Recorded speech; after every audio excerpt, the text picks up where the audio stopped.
recently did a video where I shared 5 lies I think that we hear as paper crafters, and again, it wasn't meant to be like an overly negative video, nor is this one, but I do think there are sometimes ideas we fall into a trap of thinking are true about our craft and they're not.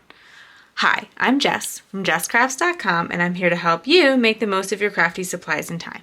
So today I want to talk about some ideas that you guys shared with me. So I originally came up with the 5 lies that I thought like kind of stood out most to me, and then I said, you know, what have you guys heard? What have misconceptions? And so I wanted to share some of the things that I heard, many of them multiple times. A good reminder that I've heard many times is that you don't have to like coloring to be a crafter or a stamper. So I think this is a pretty common misconception. There's a lot of people who do a lot of coloring out there. There's this feeling that as soon as you start crafting, you have to start buying Copic markers, alcohol markers, fancy watercolor sets, etc. I don't think that's true. I think you can get pre-made embellishments. These are ones that I've printed from Creative Fabrica. They have a lot of really cool resources on there. These are MFT stamps that I colored. Do I think one is more valuable than the other? No, but I colored these because I had fun. In fact, I've colored these because at the time I really felt like coloring something, and then they've sat in a little baggie in a drawer for years at this point.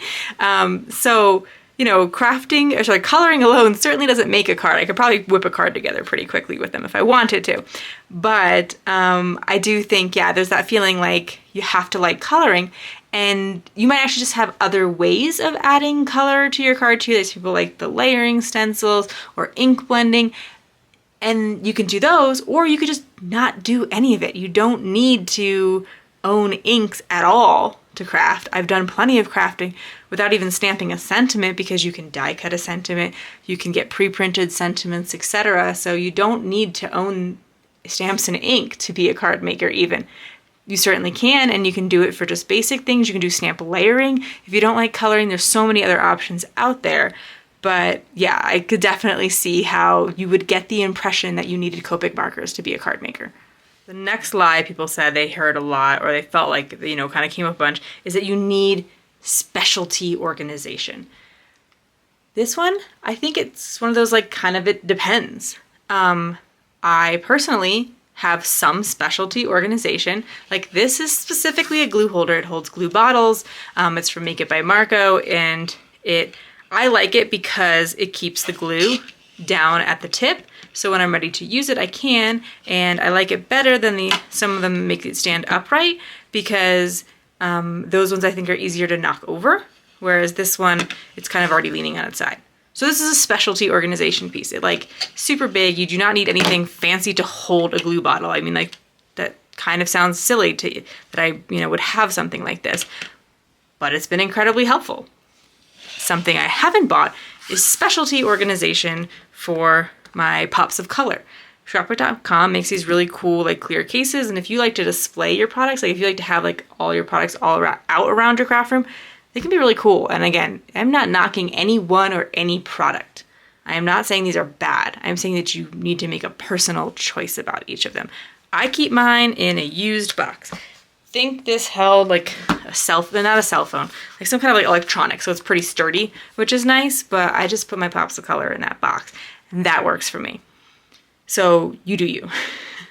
This next lie, which I think definitely newer crafters get the impression of a lot, is that you have to keep up with the trends, because we want to support our small craft companies. We want them to stick around. We want them to keep making new and innovative products for us. And if we only purchase from resellers or bargain things, like those innovations are not going to come. So I do want to just, you know, kind of point that out. However, you don't have to respond to every trend. Interactive dies. They are very trendy. Fawn makes a lot of really cool ones. I'm not very good with them. I don't really use them very often. It's something where I see someone make an amazing card and I think it looks really cool, and sometimes I purchase them and I just don't make them very often. So these are like for slider cards. This is a magic picture die. There's so many other ones out there, and I have learned that is not something that I'm going to reach for as often. stitching on cards has become a bit of a trend. And that's a trend I think is more for me. I actually like cross stitching and I do a lot of traditional cross stitch projects. So I think that's a trend that works for me. But you know, you'll see trends where like gnomes are really popular. I never liked gnomes. Sorry for anyone who did. It's not like I'm like gnomes are terrible. They're just not for me. You know, I don't like florals. I love critters. Other people don't. That's fine. So just be aware that it's fine to follow the trends that really pull you, that really feel fun for you, and you know, start with just one and see if you like a trend before buying multiple of that same kind of thing. But yeah, we do not have to jump on every bandwagon that comes along. This next one came up a few times, but it kind of scares me. People were talking about how you do not need to keep your sets together. So they're talking you take apart your stamp sets and put all of your sentiments together, all of your critters, your florals, etc. And that way you could more specifically look for all your birthday sentiments instead of having them dispersed throughout your collection.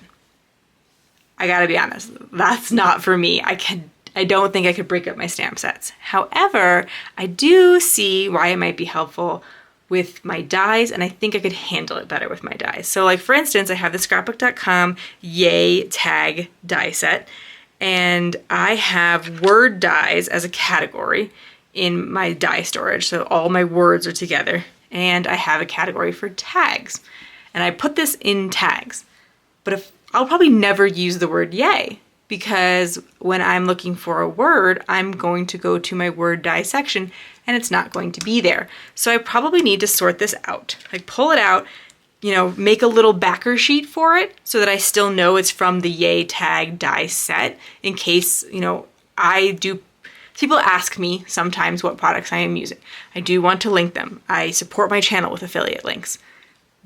But not everyone needs to do that. So you probably wouldn't have to create a little separate like label or something for it, but I really probably should sort this out. And so I think that is a very common misconception. I think people do kind of hear that a lot, and it is certainly not true. You can organize your supplies in any way that works for you.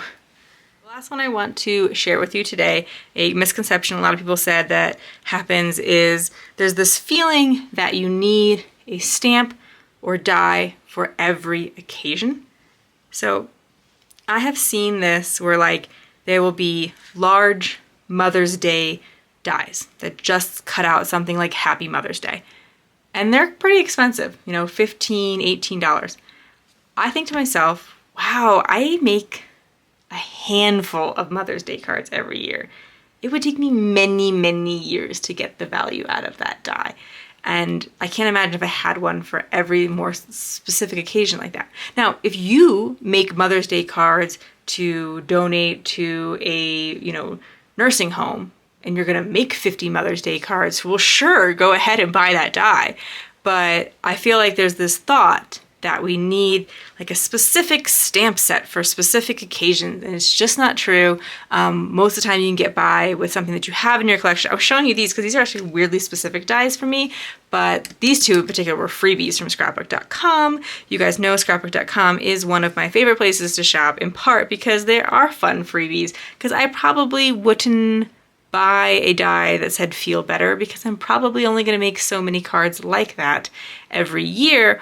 But when it comes free, then when I do have an occasion to use it, I'm happy to have it. And like this is another one. This is a really beautiful set from scrapbook.com. It says, have courage, feel better, stay strong. I think this is like, this says hope, so like have hope. I could see that there's a person out there who would get a lot of use out of these particular words. I'm not sure this is like an amazing fit for me personally. I don't see myself using these a lot. And so I think that it's important to evaluate how many cards you make for any particular occasion before investing in a specific supply for it, and not fall prey to the idea of like, well, there's Mother's Day's products coming out because May is coming. There's Father's Day, graduation. You know, if you only make a graduation card every 3 years, you probably don't need a special die for it. I hope you enjoyed this discussion of these common misconceptions. Again, feel free to leave me any other ones you have. I think it's a fun series because it's just something where we can all kind of connect on these things that kind of tripped us up in the past, or we can just share encouragement with each other that like, hey, you don't have to feel bad or guilty about these things that you thought or whatever happened in the past. If you like this video, here's another video where you can find more ideas for enjoying your crafty time and supplies. Let me know you like this video with a share to your crafty community. Subscribe and click the bell so you don't miss the next template tutorial, and check the video description for resource and product links. See you in the next video.